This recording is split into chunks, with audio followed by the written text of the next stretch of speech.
Good morning. I'm glad that you could join us for this Defenders class.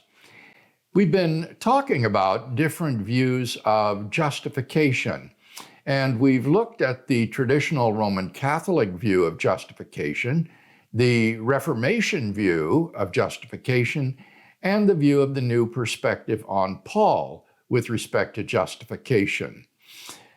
Today, we want to discuss a further challenge to the Reformers' doctrine of justification, which a number of evangelicals find persuasive, and that concerns the question of imputation.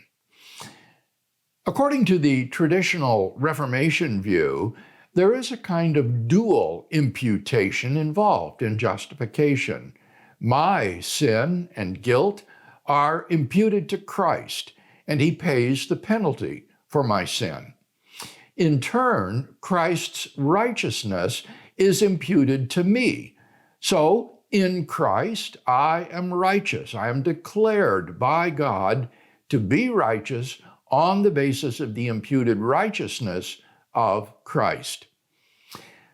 Some evangelicals hold that although there is an imputation of our sin and guilt to Christ, there is no imputation of Christ's righteousness to us. Rather, justification simply involves the declaration of pardon on God's part. On the basis of Christ's atoning death, Christ has taken our sin and guilt from us, and now we are declared to be forgiven, and so we are redeemed by Christ. But they would deny that there is any imputation of Christ's righteousness to me. They claim that it is very difficult to find in the New Testament any sort of biblical basis for the doctrine of the imputation of Christ's righteousness. It is regarded as a theological construct of the Reformers that some would say finds little or no support in Scripture.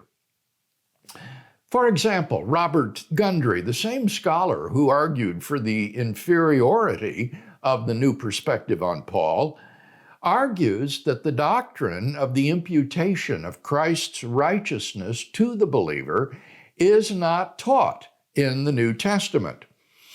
Gundry looks at passages like Romans 4, verses 2 to 5, and argues that these passages do not teach the imputation of Christ's righteousness. In Romans 4, 2 to 5, Paul says, "For if Abraham was justified by works, he has something to boast about, but not before God, for what does the Scripture say? Quote, Abraham believed God, and it was reckoned to him as righteousness." End quote. Now, to one who works, his wages are not reckoned as a gift, but as his due. And to one who does not work, but trusts him who justifies the ungodly, his faith is reckoned as righteousness. Gundry claims that Paul does not here teach the imputation of Christ's righteousness to Abraham or to the believer. Rather, what he teaches is that God counts or reckons one's faith as righteousness. Since Abraham had no works by which he might be justified before God, God counted his faith as righteousness instead. God chose to reckon his faith to be righteousness, and therefore Abraham was righteous before God. So there isn't really any imputation in these verses. There is no suggestion in these passages that God attributes to Abraham Christ's righteousness. Rather, what God does, since the believer doesn't have any meritorious works, is to reckon the believer's faith as righteousness. And hence the believer is counted righteous in virtue of God's counting his faith as righteousness. So it is your own faith that God reckons as righteousness. and there isn't really any imputation of Christ's righteousness to you at all. On Gundry's view, then, God, in effect, adopts the legal fiction that our faith is righteousness. Although Gundry denies this characterization of his view as a legal fiction, it's difficult to understand why. We seem to have here a paradigm of a legal fiction.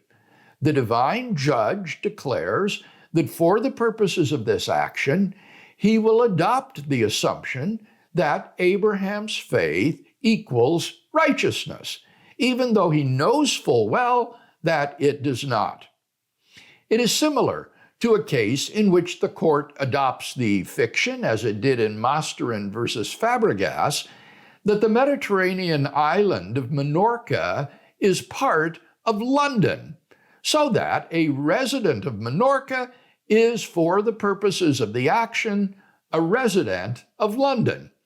Just as residency in London is reckoned to the plaintiff, so righteousness is reckoned to Abraham.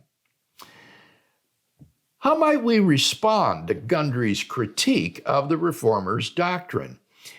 It seems to me that the passages in which faith is reckoned as righteousness, such as Romans 4, are not the relevant passage that we ought to be looking to for a doctrine of imputation. Rather, over and over again, Paul says that it is by means of our faith in Christ that God's righteousness is reckoned to us.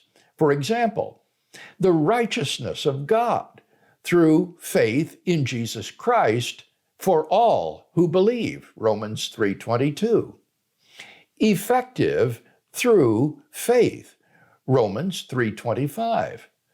We hold that a person is justified by faith apart from works, Romans 3:28.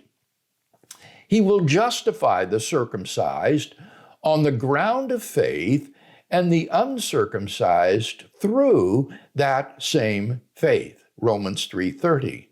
We are justified by faith, Romans 5:1.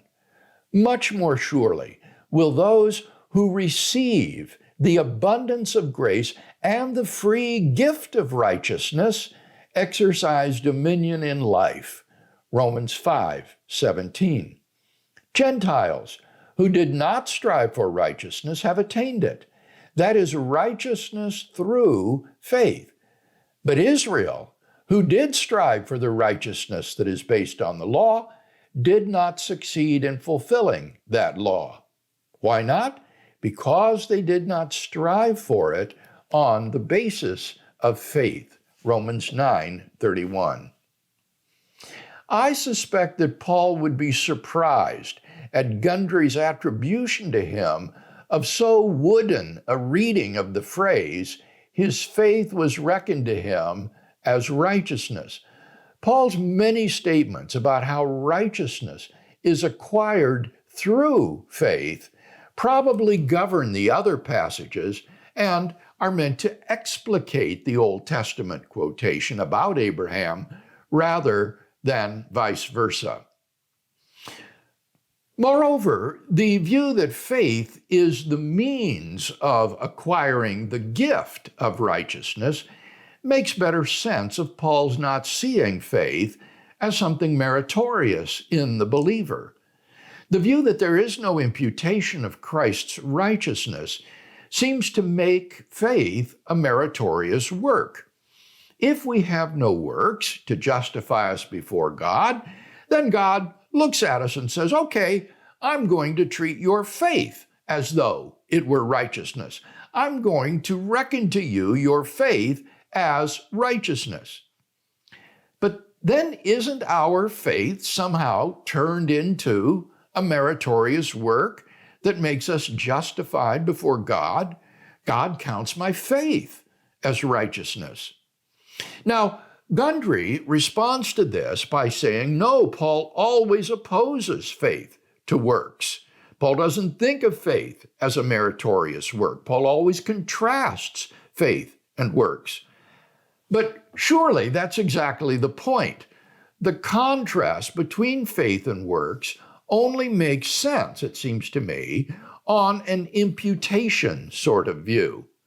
The notion that faith is opposed to works only seems to make good sense if the righteousness which we have in Christ is extrinsic to us.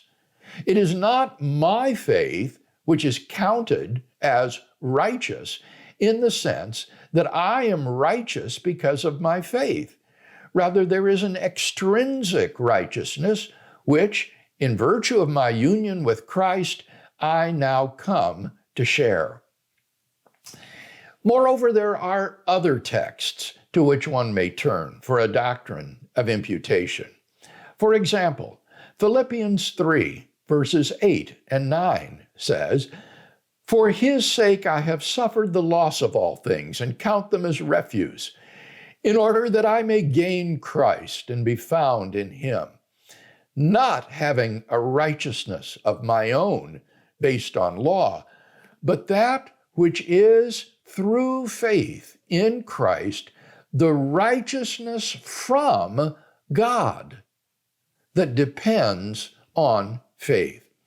Notice that Paul speaks here of an extrinsic righteousness from God, which he has through faith. It is a righteousness that comes from God, not a righteousness which is his own. Look also at 2 Corinthians 5:21. Here, Paul, speaking of Jesus Christ, says, "For our sake he made him to be sin who knew no sin, that in him we might become the righteousness of God." Now, I think there is a dual imputation in view here. For our sake, Christ, who knew no sin, the sinless Son of God, was made to be sin. The sinless Son of God was made to be sin for our sake. Then the second clause seems to teach the reverse imputation, so that in him we might become the righteousness of God. That is to say, insofar as we are in Christ, we have God's own righteousness, and that would seem to be an imputed righteousness. It is not a righteousness that we have in and of ourselves. It is not our faith that is being reckoned as righteousness here, is it? Rather, insofar as we are in Christ, we become God's righteousness, just as Christ became sin for us. So I think that on the basis of a passage like 2 Corinthians 5:21, one might plausibly say that we do have the notion of dual imputation, the imputation of our sin to Christ and then of his righteousness to us. Gundry does discuss this passage. He responds that Paul does not say that Christ's righteousness is ours. Rather, Paul says, in Christ, we become the righteousness of God. So it isn't saying the righteousness of Christ. Paul could have easily said that, but it says the righteousness of God. Therefore, this is not contemplating an imputation of Christ's righteousness to us. Well, I would say in response that since Paul believed Christ to be God, it seems to be quite a trivial difference here. Insofar as we are in Christ, we have imputed to us divine righteousness, which is properly Christ's. Remember in our discussion of our mystical union that we have with Christ, we talked about how in Christ we are blessed with all of these spiritual blessings in the heavenly places. The righteousness of God would be one of those things that we would have insofar as we are in Christ. So I think that it would not be at all inappropriate for Paul to say that in Christ we have the righteousness of God. Elsewhere in the New Testament, Christ is spoken of as God. For example, Acts 8:20 and verse 28 is a very striking example of this. In Acts 20:28, which is interestingly a Pauline speech, it's Paul's final address to the Ephesian elders. Paul speaks of how God has rescued us, and I quote, by his own blood, end quote. Now, that is a striking phrase. God the Father doesn't have any blood, right? Because he doesn't have a body. This is clearly Christ's blood. It is Jesus' blood. Yet Acts 20:28 speaks of God's own blood, which is clearly Christ's blood. So I think it's not at all inappropriate to talk about the righteousness of Christ as the righteousness of God, any more than to speak of the blood of Christ as the blood of God, as in Acts 20:28. So I think that Gundry's response in no way undermines the notion that insofar as we are in Christ, the righteousness of God, that is to say, the righteousness which is properly Christ's, is attributed to us.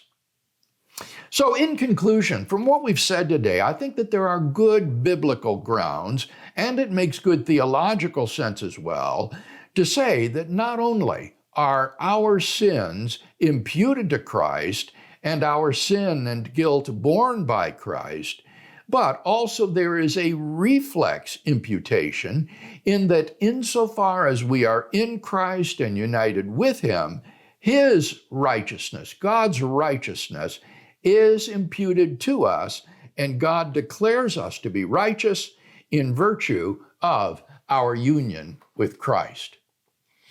Next time, we'll conclude our discussion of justification by looking at the grounds, the means, and the implications of justification. Until we meet again, have a great week.